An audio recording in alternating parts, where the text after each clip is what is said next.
아, 여호수아 강의 첫 번째 시간 하나님께서 여시는 길이라는 제목으로 하나님 말씀 나누도록 하겠습니다. 오늘부터 여호수아서를 함께 살펴보려고 합니다. 그런데 이제 항상 이제 첫 시간은 본문에 대한 해석보다는 앞뒤의 전체적인 배경을 먼저 살펴보고 그에 대한 교훈을 나누는 것이 중요하겠다 싶습니다. 맥락을 알아야 이제 앞으로 다 보니까요. 아마 오늘 제가 전하는 내용들이 성서 강좌를 통해서 이미 수차례 들으신 분들도 계실지도 몰라요. 겹치는 내용들도 있거든요. 그런데 저는 오늘 처음 듣는 분들에게 맞추어서 다시 이제 나누려고 합니다. 아는 내용이라고 할지라도 다시 점검한다는 마음으로 들으셔도 좋겠습니다. 우리가 성경을 읽을 때 가장 먼저 점검해야 할 것은 본문의 위치를 이렇게 파악하는 거예요. 그래야 본문의 내용이 어떤 배경에서 전개되어 왔는지를 이해할 수 있기 때문이죠. 자, 먼저 여호수아서의 위치를 우리가 살펴보면 여호수아서는요, 모세오경 바로 다음에 이어지는 첫 번째 책이죠. 모세오경은 구약성경 가장 첫 번째 등장하는 5권의 책을 말합니다. 우리 잘 아는 창세기, 출애굽기, 레위기, 민수기, 신명기, 창출, 레위인신입니다. 자, 모세오경의 전체 주제를 저에게 한마디로 정리하라 라고 말한다면 저는 모세오경을 이렇게 말할 거예요. 모세오경의 주제는 하나님이 누구이신가를 설명하는 책이라고 할 수 있습니다. 창세기는 크게 원시 역사와 족장의 역사를 기록하고 있어요. 보면 원시 역사는요, 하나님이 이 세상을 창조하셨다. 그러니까 창조주시라는 사실과 또 인간의 존재 목적, 그리고 죄의 기원을 기록하고 있습니다. 그리고 이후에 족장의 역사가 시작되는데요. 족장의 역사는 하나님과 무관한 존재로 살아가던 인간에게 다시금 인간의 창조 목적을 회복시키시기 위해서 아브라함을 인류를 대표하는 사람으로 선택하여 부르시고 그와 언약을 맺으시는 내용을 기록하고 있습니다. 아브라함이 온 인류를 대표한다면 가나안 땅은요, 온 세계를 대표하는 언약의 땅이라고 할 수 있습니다. 하나님은 그곳에서 아브라함 그리고 이삭, 야곱에게 이 언약을 이어가게 하시죠. 이들 가족이 하나님의 복으로 인해서 점점 창대해져 가지만 아직 민족 단위의 공동체가 아니라 부족 정도의 수준에 머물렀기 때문에 이들의 이야기가 기록된 역사를 우리가 족장의 역사다라고 이야기를 하는 겁니다. 자, 이제 출애굽기에서 신명기까지는 하나님께서 아브라함에게 약속하셨던 그 언약을 신실하게 성취해 가시는 과정을 기록하고 있어요. 여러분, 하나님께서 아브라함에게 약속하셨던 언약의 내용이 뭐였죠? 기억하십니까? 내가 너를 통해 큰 민족, 국가 이스라엘을 세우시겠다는 겁니다. 바로 하나님 나라였어요. 믿음의 조상 아브라함을 통해 수많은 믿음의 자녀들이 번성되도록 하시겠다는 것이었습니다. 그래서 하나님께서는 아직 부족 단계에 머물러 있는 아브라함, 이삭, 야곱의 족속을 이제 민족 단위로 만드시기 위해서 요셉을 뽑으셔서 그를 이집트로 보내십니다. 하나님의 섭리예요. 그곳에 들어가는 방법으로 종이 되게 하셨습니다. 그리고 그 속에서 그를 형통하게 하셔서 결국 아버지 야곱과 70여 명의 가족들이 다 이집트로 이주하게 하시죠. 그런데 여러분, 이것이 정말 놀라운 하나님의 섭리인 이유는 당시 이집트는요, 중동 지역의 최강국이었거든요. 그리고 천혜의 요새였어요. 서쪽으로는 이 지도를 보면은 이게 지중해가 있고요. 그리고 북쪽, 동쪽, 남쪽은요, 다 광야 아니면 그 사막지대입니다. 그러니까 외세가 침략하기가 너무 어려운 땅이에요. 하나님은 그 나라의 총리로 요셉을 세우셔서 야곱 족속이 민족 단위로 성장할 수 있는 안전한 땅 이집트를 사용하십니다. 가나안 땅은 당시에 여러 부족과 아람 그리고 뭐 메소포타미아, 이집트 이런 나라에 다 둘러싸여져 있어서 한 부족이요 급격하게 성장하게 될 경우에는요 주변 국가에서 견제 대상이 돼요. 그러니까 민족이 되기도 전에 전멸할 수 있는 위험성이 거기에 있습니다. 실제로 그런 위험이 성경에 보면 실제로 등장하죠. 그 야곱 때 일인데요. 그 야곱이 나중에 이제 밧단 아람에서 다시 이쪽 그 가나안으로 들어오지 않습니까? 근데 그때 여러분 딸 디나의 강간 사건 기억나세요? 그 강간 사건으로 인해서 야곱의 아들들이요 세겜 사람들의 집을 급습해서 다 죽이지 않습니까? 근데 그 일로 인해요 이 야곱이 가족들을 다 이끌고 남쪽 땅으로 마치 야반도주하듯이 도망갑니다. 주변 부족들이 연합해서요 급습할까 봐 두려웠기 때문이에요. 그리고 실제로 야곱은요 그 트라우마를 평생 안고 삽니다. 그래서 성경에 이렇게 보면요 야곱의 아들들이 언젠가 이제 양을 치러 이렇게 북쪽으로 가잖아요. 근데 야곱의 아들들이 양 치러 갔는데 잘 안 돌아와요. 소식도 안 들려요. 그러다 보니까 너무 마음이 불안한 거예요. 얘네들이 북쪽으로 올라간 것 같은데 이거 어떡하나. 그러니까 집에 항상 끼고 살던 가장 사랑하는 요셉을 야 형들 좀 살펴보라 이러고는 오죽했으면 요셉을 보내겠어요. 그리고 요셉을 보냈는데 어디까지 형제들이 가 있었어요? 도단. 거기가 그 세겜 지역 그 위쪽이에요. 그러니까 평생 이 야곱이요 얼마나 불안했는지 아시겠죠. 그러니까 가나안 땅은 그런 땅이에요. 조금만 부족해서 민족 단위로 힘이 거대해질라 하면 주변 부족들이요 가만히 있질 않아요. 왜? 잘못하다 보면 자기네들이 먹히잖아요. 그러니까 빨리 진멸해야 되거든요. 그런 땅이 가나안 땅이었어요. 그러니 야곱 부족이요 이 민족 단위로 안전하게 성장할 수 있는 최적지는 이집트였던 거예요. 거기는 먹거리도 풍부해요. 안전해요. 그래서 어떤 신학자는요 이집트를 이렇게 표현합니다. 배아 단계에 있던 야곱 족속을 품은 자궁이었다 이렇게 표현해요. 출애굽기는 이제 약속의 땅 가나안으로 가는 이야기를 이제 기록하고 있는데요. 야곱 가족이 이제 이스라엘 민족 단위로 이집트에서 커졌습니다. 그런데 문제는요 그들이 그곳에 오래 살다 보니까 그 땅에 아예 눌러 살게 된 거예요. 그래서 하나님은 이제 이집트가 이스라엘 민족을 출산해 버리도록 하십니다. 여러분, 출산할 때는 해산의 고통이 필요하죠. 그렇죠? 이집트 사람들이요 급격하게 커져가는 이스라엘 민족의 위기감을 느껴요. 그리고 나중에 어떻게 합니까? 얘네들 어떻게든 눌리자. 그래서 그들을 노예로 삼아버려요. 그리고는 이스라엘 민족은 엄청난 고통을 당해요. 그런데 하나님의 섭리의 경륜에서 쫙 보면요 그 고통은 필연적이었어요. 꼭 필요한 것이었어요. 왜 그렇지요?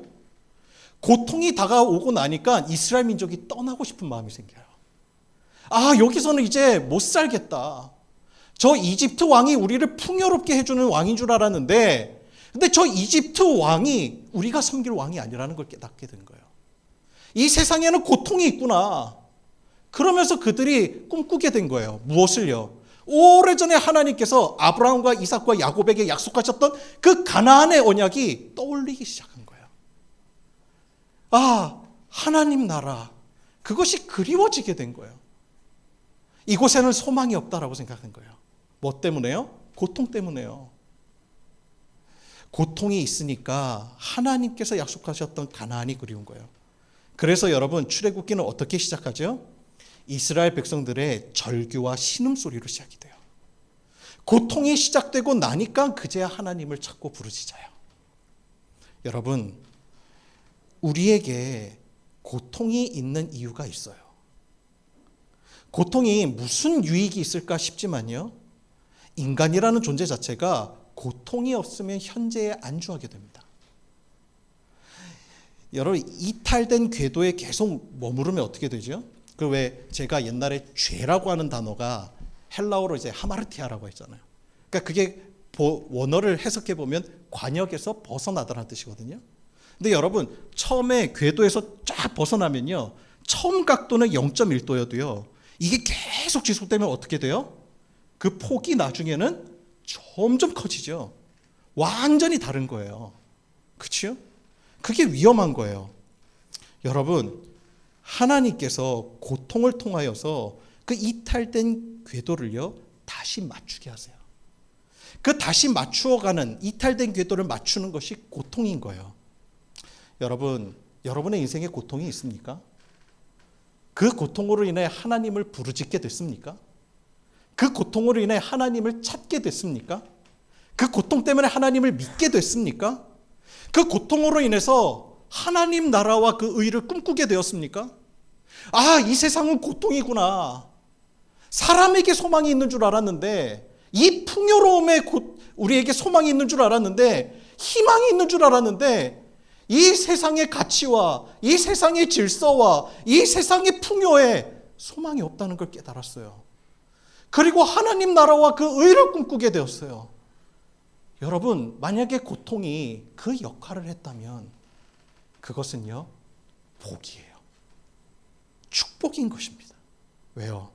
하나님께로 향하는 길이 되었기 때문에 그래요. 여러분, 고통이 시작되었다는 말은요, 이제 이집트를 벗어날 때가 됐다는 거예요. 그러므로 여러분, 우리 안에 고통이 있어요? 환난이 있어요? 그런데 그로 인해서 하나님께로 돌아가는 계기가 됐어요? 이제 벗어날 때가 된 거예요. 이제 그게 끝이 보여요. 하나님께서 바로 그때 이제 모세를 준비시키세요. 모세는 처음 40년 동안 이집트 왕실에서 지도자로서 행정력을 배웁니다. 그래서 나중에 이제 모세가 이끄는 장면을 보면요, 촥촥촥촥 이 사람들을 딱 분할하고 지도하는 능력 보면요, 행정력이 뛰어나요. 그거 어디서 배웠을까요?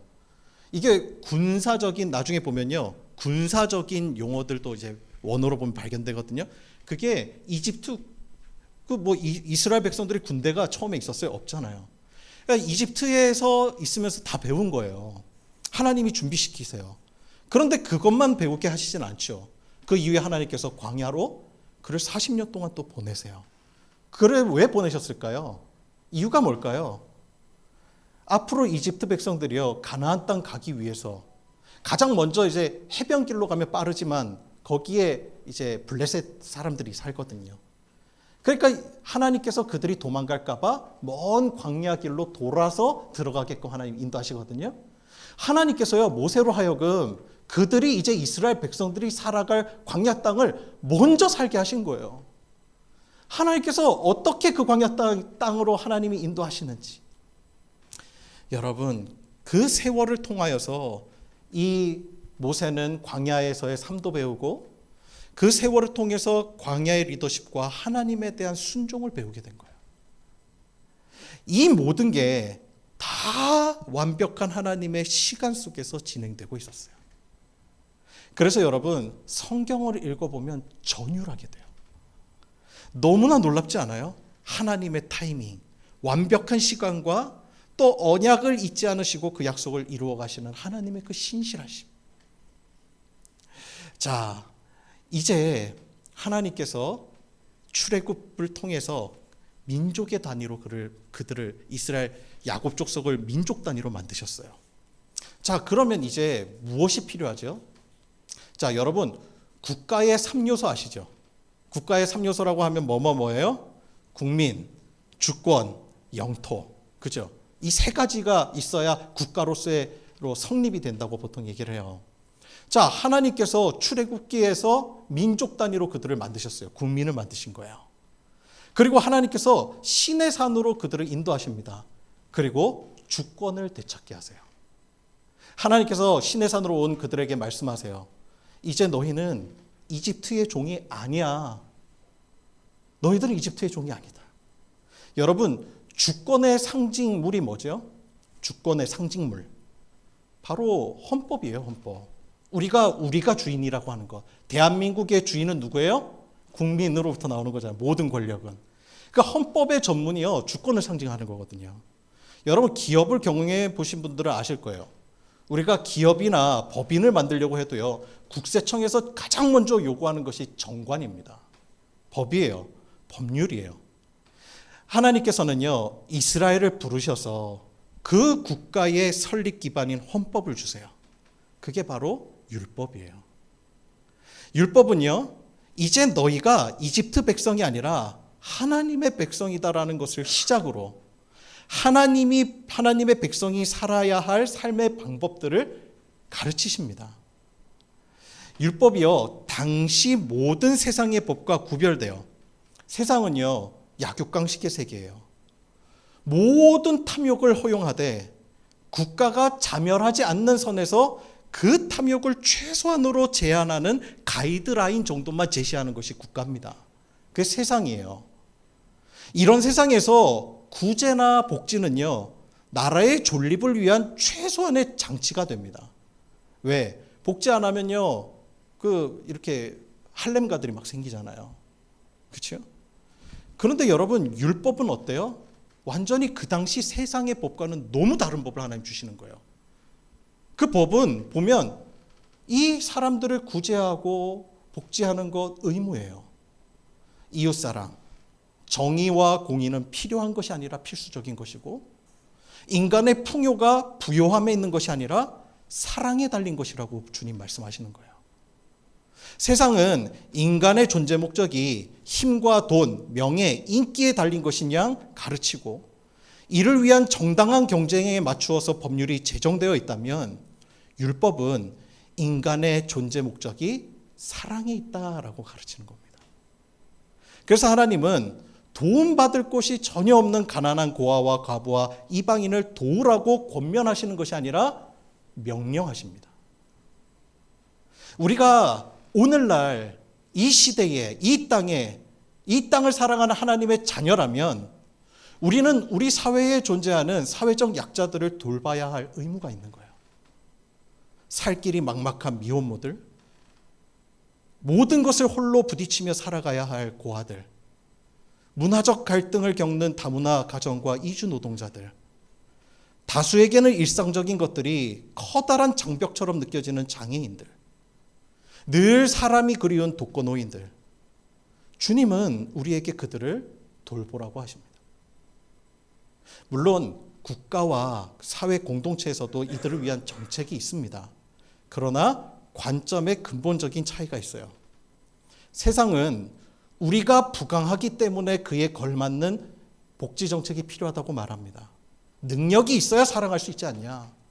능력이 선행되어야 모든 이들에게 살기 좋은 나라가 될 수 있다고 말합니다. 그러나 하나님은 우리에게 분명하게 말씀하십니다.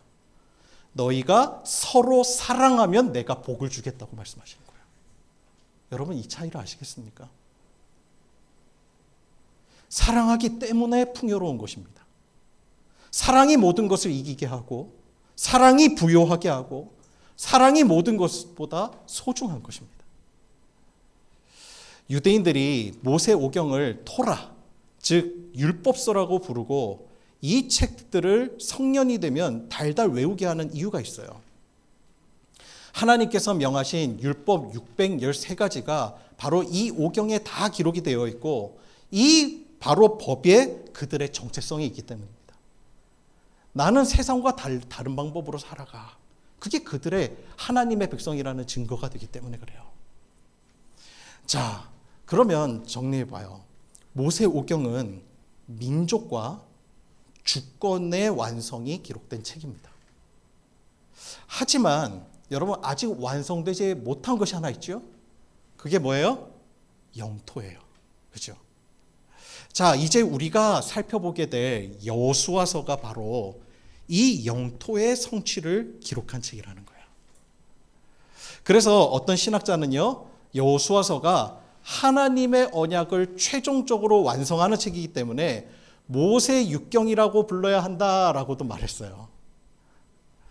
자, 이러한 맥락에서 우리 여호수아서를 이제 쭉 살펴보게 되면 여호수아서는요, 크게 두 부분으로 나뉩니다. 하나는 뭐냐면 정복, 그리고 절반은 분배에 관한 이야기가 나와요. 그래서 여호수아서 앞부분은요, 약속의 땅 가나안을 정복해 가는 과정을 그리고 있고, 그리고 뒷부분은요, 이제 정복한 땅을 각 지파별로 분배하는 내용들이 기록이 되어 있습니다. 자, 그렇다면 여호수아서의 전체 주제가 뭘까요? 만약에 여러분들이 저한테 목사님 여호수아서의 주제를 딱 한 단어로 요약하면 뭐라고 할 수 있으시겠어요? 라고 물으면요, 저는 이렇게 대답할 겁니다. 순종이다. 여호수아서의 주제는요, 순종이에요. 여러분, 모세오경의 주제는 뭐라고 했어요? 하나님은 누구이신가? 모세오경은요, 창조를 통해서, 언약을 통해서, 율법을 통해서 이스라엘에게 하나님이 누구이신지를 계속 계시해서 보여주고 계세요. 하나님은 창조주시다. 하나님은 신실하시다. 그분은 거룩하시고 선하시며 사랑, 그 자체이신 분이라고 계속해서 보여주는 겁니다. 그게 모세오경의 내용이에요. 그 하나님은 당신의 백성들이 당신의 백성답게 살기 원하세요.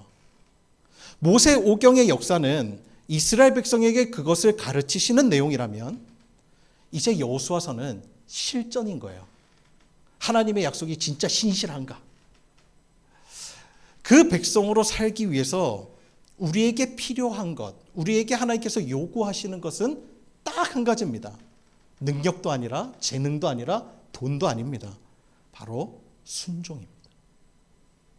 하나님의 말씀을 진짜 믿느냐는 것. 가나안은요, 순종으로 얻는 땅입니다. 하나님이요, 이미 그 땅을 약속하셨고 예비하셨습니다. 이스라엘 백성이요, 정복해야 될 땅이 아니라 그냥 가서 차지해야 할 땅입니다. 여러분, 우리가 오해하지 말아야 돼요. 가나안은 순종으로 열린 것이지 이스라엘 능력으로 정복된 것이 아니라는 사실입니다. 오늘 본문에 바로 그 점이 명확히 기록이 되어 있어요. 자, 우리 오늘 본문 1절을 함께 보실까요? 우리 1절의 말씀 다 같이 한 목소리로 봉독해 보겠습니다. 시작. 여호와의 종 모세가 죽은 후에 여호와께서 모세의 수종자 눈의 아들 여호수에게 말씀하여 이르시되. 아멘. 자, 여러분, 여호수아서는 어떻게 시작되고 있죠? 이스라엘의 강력한 지도자 모세의 죽음을 알리는 것으로 시작이 돼요. 참 신기하죠? 모세는 이스라엘 백성들을 이집트에서 인도하고 하나님의 말씀을 전달하고 가나안 땅 앞까지 이끌어왔던 인물이에요.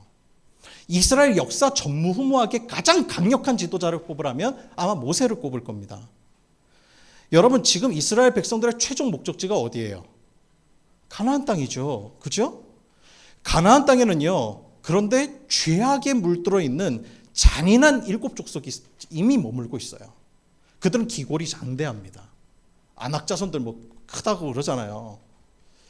가나안은 그냥 얻어지는 것이 아니라 그들과 전쟁을 치러야 해요.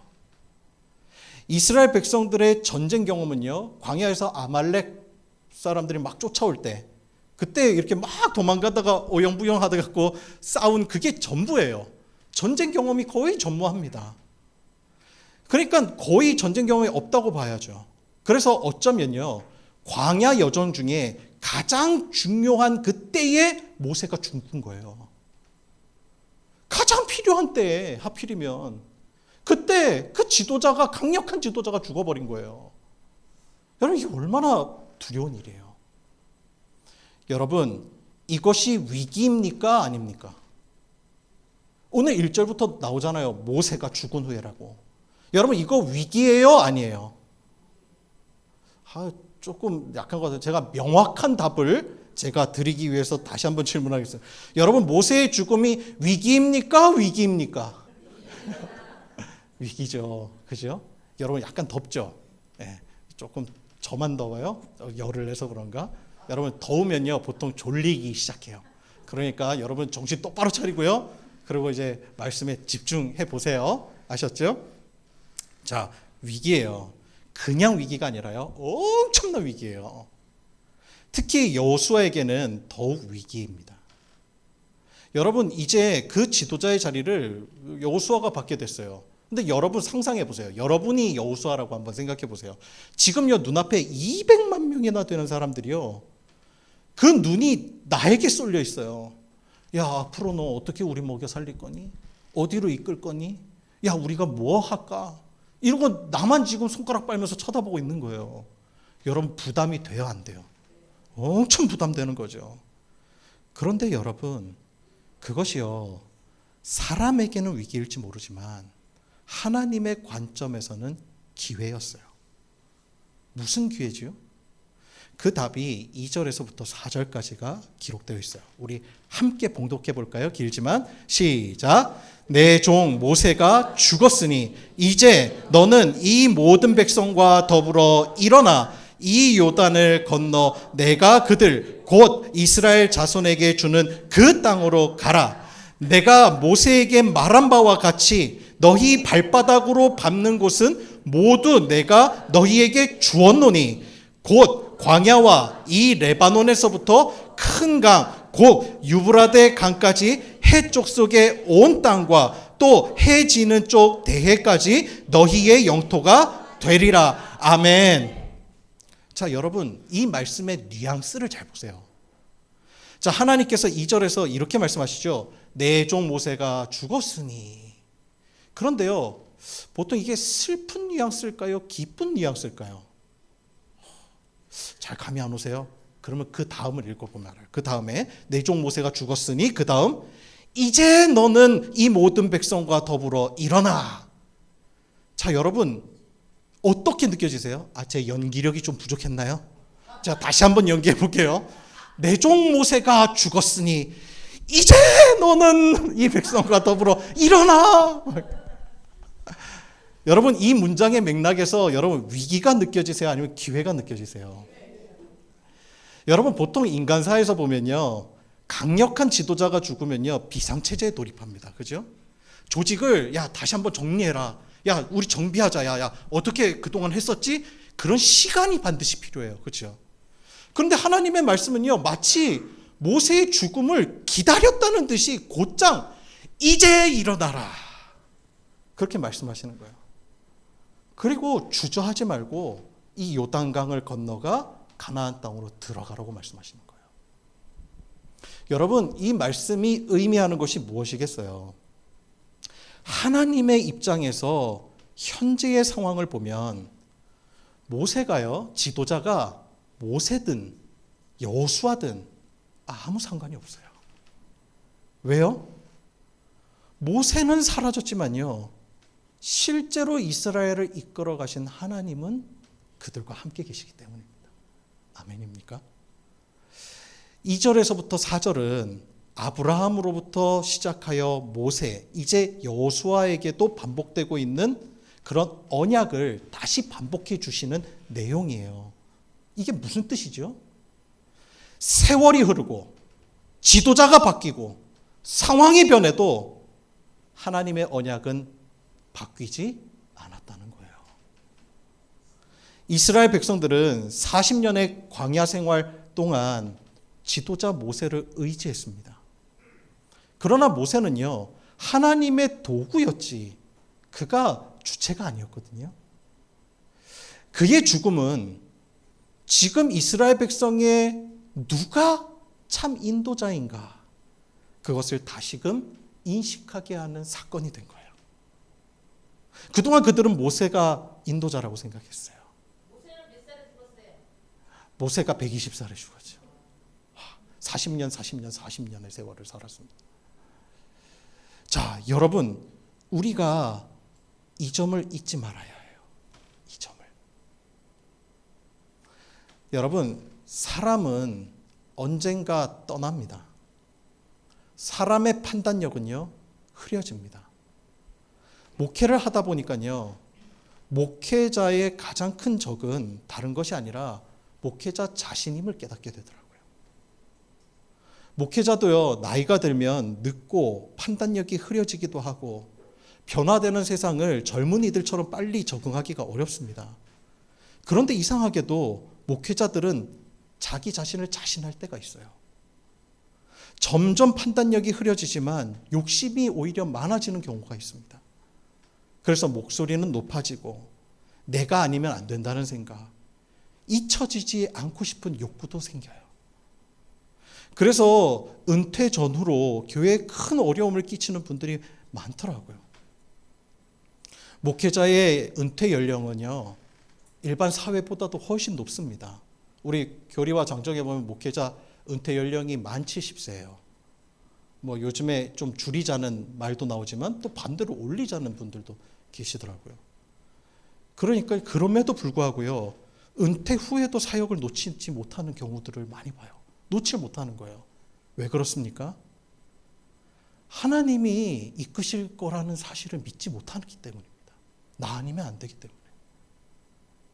어릴 적에 저희 어머니는요, 제가 태어나자마자 배우자를 위해서 기도하셨대요.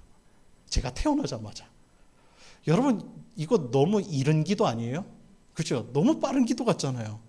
그런데 제가요, 그 어머니의 말씀이 떠오르면서 요즘 그런 필요를 느껴요.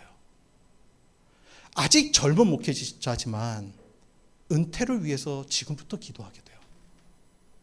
하나님, 저는 정말 하나님을 진짜 신뢰하는 목회자로 남고 싶습니다.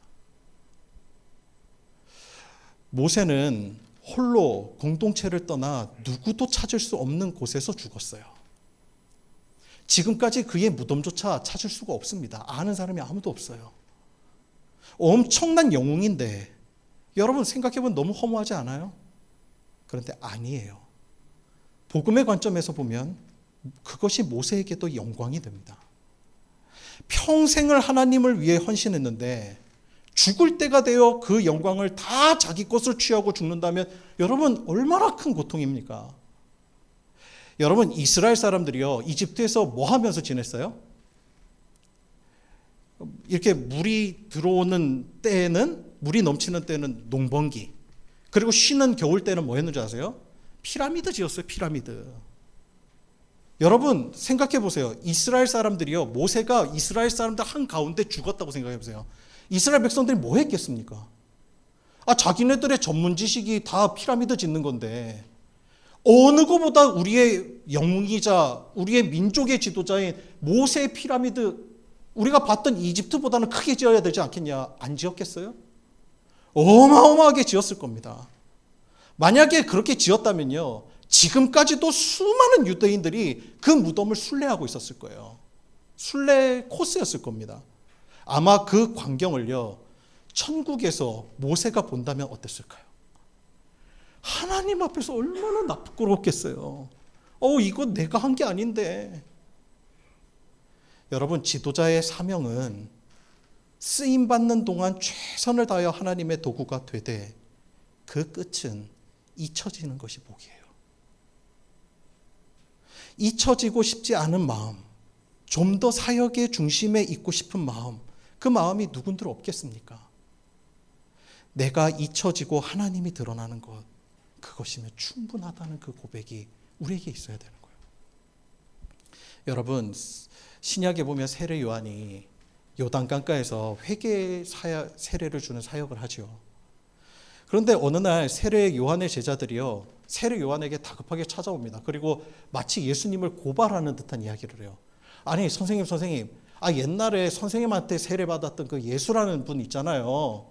선생님이 항상 그분이 뭐 그리스도시라고 얘기하셨는데 그분이 저쪽 건너편에서 세례를 주는데 사람들이 다 그분에게 가는 거 있지 않습니까?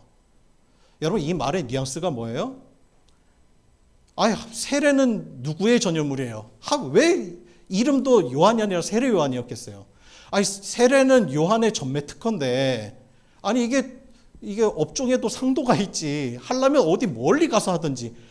건너편에서 보이는 데다 거기서 차려가지고 왜 사람들이 다 그쪽으로 몰라가게 하냔 말이에요. 이거 너무한 거 아닙니까? 하고 그 말을 따지려고 고발하고 찾아온 거예요. 세례 요한한테.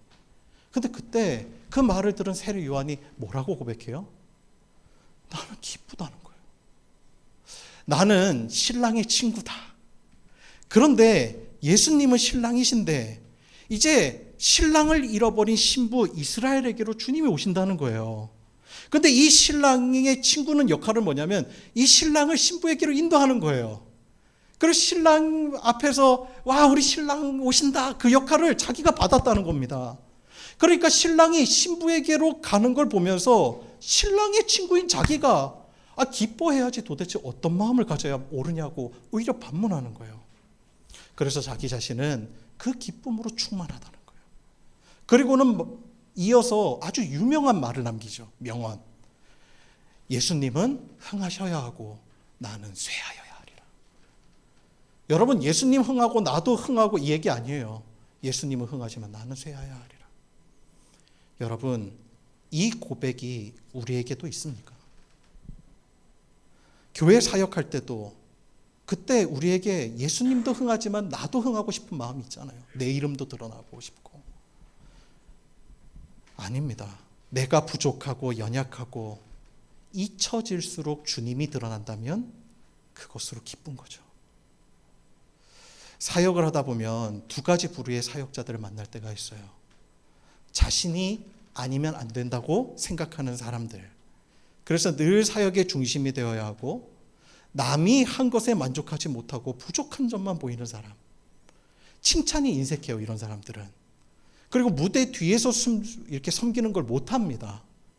그런데 여러분, 이런 사람만 문제가 있는 게 아니에요. 정반대로요. 목사님, 나는 못해요. 나는 재능이 없어요. 해본 적이 없는 걸요. 그러고는 필요 이상으로 두려워하는 분들이 계세요. 여러분, 근데 둘 다 사실 자세히 살펴보면요, 두 분 다 하나님이 일하신다는 것을 믿지 못하는 분들인 거예요. 여러분, 오늘 본문을 보세요. 하나님께서 여호수아에게 반복하시는 명령이 있어요. 그게 바로요, 강하고 담대하라는 말씀이에요. 여호수아에게 이 말씀이 여호수아에게만 3번 반복돼요. 그 말은 무슨 뜻이겠어요? 여러분, 강하고 담대한 사람에게 이 말을 하겠어요? 안 하겠죠. 그만큼 이 여호수아가 두려워하고 염려했다는 말이에요. 주님이 계속 반복하신 만큼. 여호수아 입장에서 생각하면 모세 떠났습니다. 200만 명의 생명을 이끌어야 합니다. 자신을 쳐다보는 이스라엘 백성들의 눈빛에 압도된 거예요. 그런데 그때 주님이 말씀하시는 거예요. 야, 여호수아야, 정신 차리고 나 쳐다봐야 돼, 너. 그리고 강하고 담대하라. 여러분, 이 말씀의 뜻이 무엇입니까? 이 백성들 네가 이끄는 거 아니야. 내가 너희의 길을 열 거야. 이 말씀이신 거예요. 여러분, 우리가 두려움에 압도될 때가 있죠. 그때 여러분 기억해야 합니다. 왜 두렵습니까? 시선을 백성에게 두기 때문이에요. 그들의 눈을 바라보면 내가 그들을 어떻게 책임지나, 그런 마음이, 두려움이 몰려옵니다. 나도 내 삶을 책임지지 못하는데 내가 누구의 삶을 책임지며 모세와 같은 지도력을 어떻게 발휘할 수 있을까 걱정이 앞섭니다. 그런데 주님이 말씀하세요. 얘야, 착각하지 말아라. 누가 너 보고 책임지래. 길은 내가 연다. 주님 말씀하시는 거예요. 여러분, 가나안 땅은 힘으로 정복하는 땅이 아닙니다. 능력으로 정복하는 땅도 아니고 많은 숫자로 정복하는 땅도 아닙니다. 그 땅은 순종으로 나아가는 땅입니다. 어느 목사님이 그러세요. 사역에 어려움이 찾아왔답니다. 하나님께 도와달라고 기도했대요. 하나님 도와주십시오. 한참 기도하는데 어느 순간 그런 생각이 들더래요. 생각해보니까 이거 다 목회도 그렇고 사역도 그렇고 다 하나님 건데, 그죠? 그런데 내가 하나님께 도와달라고 하는 건 이게 다 내 거라는 말 아닌가? 그렇죠? 그런 생각이 들더라는 거예요. 그러면서 목사님이 야, 내가 이게 큰 문제구나. 그러고는 그분의 기도가 바뀌었다는 거예요. 하나님 도와주십시오가 아니라 하나님 제가 뭐 할까요? 그 기도로 바뀌었다는 거예요. 그리고는 그 목사님이요, 앞으로 큰 문제가 생기면요, 큰 어려움이 생기면 이렇게 외친대요. 하나님, 이거 하나님 거잖아요. 하나님 하실 거죠? 아유, 내가 할 뻔했네. 하무트면 덤탱이 쓸 뻔했네. 이러고 그냥 털어버린다는 거예요. 그런데 신기하게도요, 그럴 때마다, 맡길 때마다 하나님이 여시더라는 거예요. 여러분, 우리의 사역에 우리가 책임져야 할 일이 있어요. 하나님이 맡기셔서 우리 보고 순종하라고 하신 일, 그 일은 내가 해나가야 될 일이에요. 그러나 그 모든 것 위에는요, 내가 할 수 없는 한계점이 있어요. 하나님께서 여호수아 보고 200만 명 그냥 능력으로 되겠어요? 아니에요. 여러분, 책임져야 할 때도 있지만 맡겨야 할 때가 있어요. 이것을 아는 것이 지혜인 거예요. 여러분, 가나안 땅은 순종으로 여는 땅입니다. 하나님이 길을 여시는 땅이에요. 여러분 안에 두려움이 찾아옵니까? 어려움이 찾아옵니까? 그때 하나님 앞에 외치세요. 하나님, 내 삶 하나님 손 안에 있지요. 아유, 내가 이 문제 갖고 보시면 하마터면 덤탱이 쓸 뻔했네. 여러분, 그렇게 담대하게 외치고 주님 여시는 길을 기대하며 맡기고 나아가는 저와 여러분, 우리 더불어 기쁜 교회 되기를 주님의 이름으로 축원합니다. 우리 기도하겠습니다.